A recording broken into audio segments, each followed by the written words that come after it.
Item number 16. Item number 16 is an ordinance authorizing an amendment to the city's involvement in VIA's 5-year streetcar and transit improvement plan, specifically removal of the condition of establishing a special assessment district and the contribution of $15 million in private sector funds, and replacing the funding with other non-City of San Antonio funds. Removal of the condition to develop and approve a tri-party interlocal agreement with all partnering funding entities, and replacing the tri-party arrangement with 2 interlocal agreements, one between the City of San Antonio and VIA, and one between Bexar County and VIA. And 3, clarification of the county's $55 million contribution. Great, thank you. Mike? Mayor and City Council, we're recommending an amendment to the VIA's Transit Improvement Plan city package. The reason for that is the conditions have changed over the past year since October of 2011 when it was approved by Council. At that time, Council approved a $55 million package to support VIA's Transit Improvement Plan. That included the streetcar program, West Side Multimodal Center, the Robert Thompson Center, improvements to the downtown bus stops and upgrades to those, the bus circulator, and also park and rides at 281 and Brooks City Base area.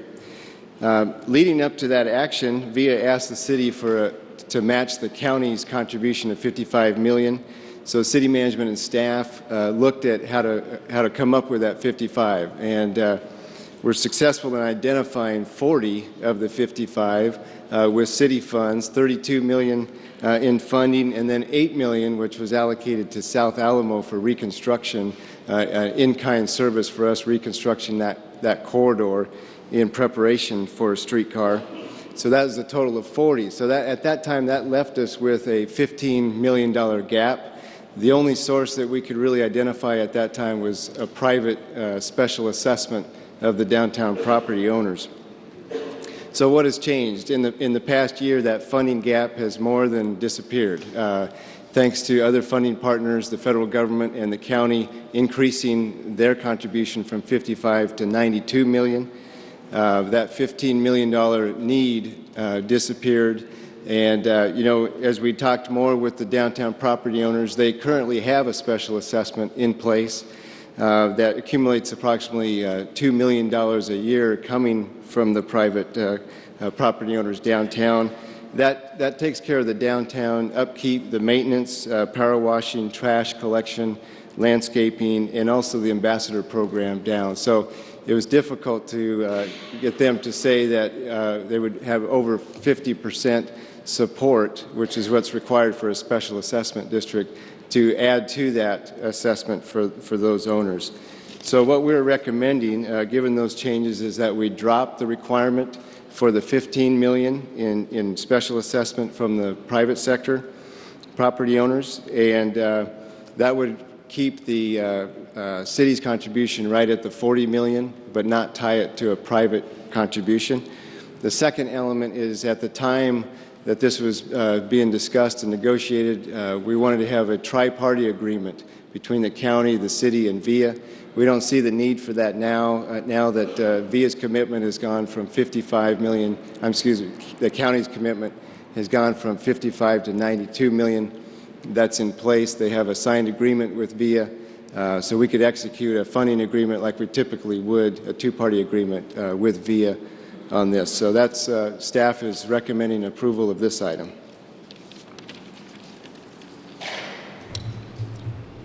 All right. Thank you, Mike. Just a couple of questions to follow up.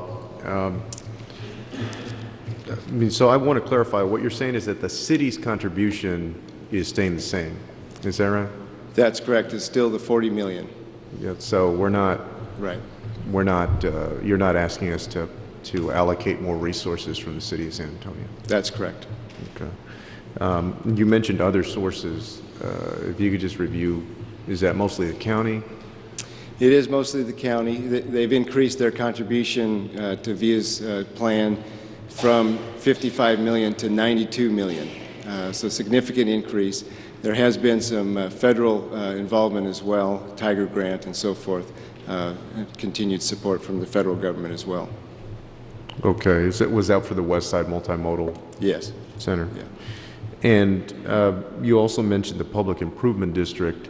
Now, what we're doing here, as I understand it, makes this more flexible. It doesn't preclude that at some point in the future we would actually engage the business owners in the Public Improvement District, right? That is correct, and I have had some discussions with Ben Brewer of the Downtown Alliance, and they're open for discussions, and it may be a special assessment or it could be individual contributions from property owners. We have to realize that right now the routes are not fully established yet because they're going through the federal alternatives analysis. By spring or summer, those routes will be nailed down. We'll know exactly which property owners are affected. Yeah, I think that's an important point. In other words, what we're doing today is creating more flexibility to get this project done. We're not precluding private sector investment. I do believe that private sector investment would be good for this project, and that we should pursue it, as you say, in some form or another, either through a public improvement district or through significant individual contributions from property owners that are going to benefit from one of these lines. But thank you very much. Before we go on, what we'll do is take the citizens that came to speak and then hear from the rest of the council. The first citizen is Bob Martin.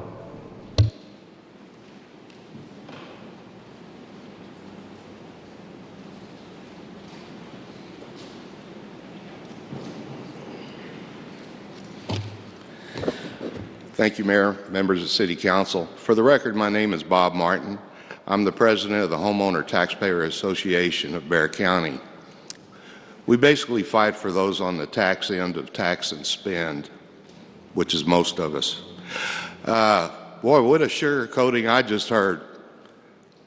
Looks like the business community that you claim would benefit from streetcars says it's a bad deal, and now they don't want to cough up the money. Imagine that. I was here, oh gosh, I don't remember exactly when it was, but it was when you took up streetcars and decided to vote to fund it. The Homeowner Taxpayer Association made the case then that we had an election in 2000. It was soundly defeated. They called it light rail then, streetcars today, distinction without a difference. But I can see now why the city and council, the county and VIA have gotten together, gone through contortions of every imaginable kind in order to avoid a vote. This is really bad, Mayor. We live in a democracy. Hopefully the council will remember that. If you want to do rail, put it up for election. Obviously, your greatest fear is voter interference, which might come through the election process. Don't fear democracy, please. We went down to the grand opening of the new Primo bus service. That's the super bus that's going to be serving UTSA Medical Center in downtown.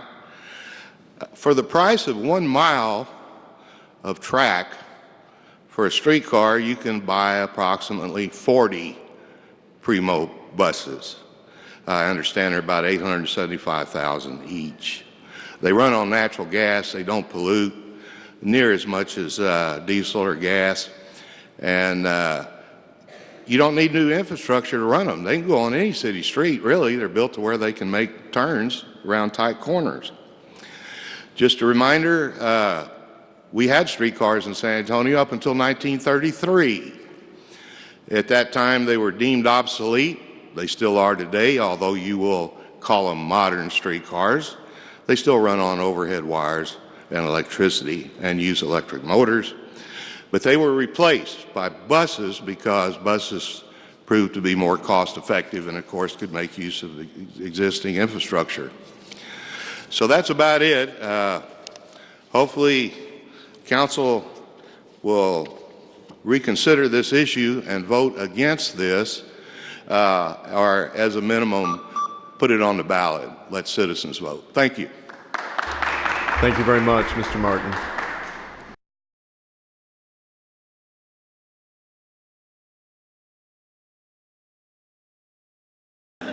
Thank you, Mayor, council members. The business community doesn't like this. The citizens don't like it. We need to put it to a vote of all the people. And I'd like to give the remainder of my time to Bob Martin. Thank you. I didn't quite have time to mention, I certainly look forward to you members of City Council that are going to be running for re-election. I hope you say with pride to your constituents that, hey, I voted for streetcars. Yeah, I'd like to hear that. Yeah, I voted for streetcars. No one else was for it. Even the business community wouldn't contribute anything to it, but I like it. So I look forward to hearing that. Elections is in May, I believe. Thank you. Thank you very much, Mr. Martin.